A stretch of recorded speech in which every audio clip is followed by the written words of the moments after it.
শখের মানুষের ছবি দেখে কান্না করে দেওয়া মানুষগুলাই জানে আসলে মায়া কত ভয়ঙ্কর।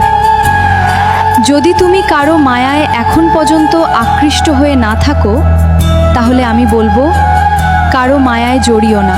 কারণ বিচ্ছেদের আগে যদি বিচ্ছেদের যন্ত্রণাটা তুমি জানতে, তাহলে সারা জীবন একাই থাকতে চাইতে। কষ্ট ভুলতে তোমার কাছে এসেছিলাম, আর সেই তুমি কষ্টই দিয়ে দিলে।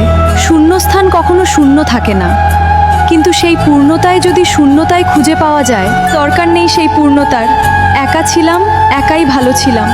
কেন যে তোমার মায়ায় পড়তে গেলাম আর নিজেকে নিজের কাছেই তিলে তিলে শেষ করে দিলাম।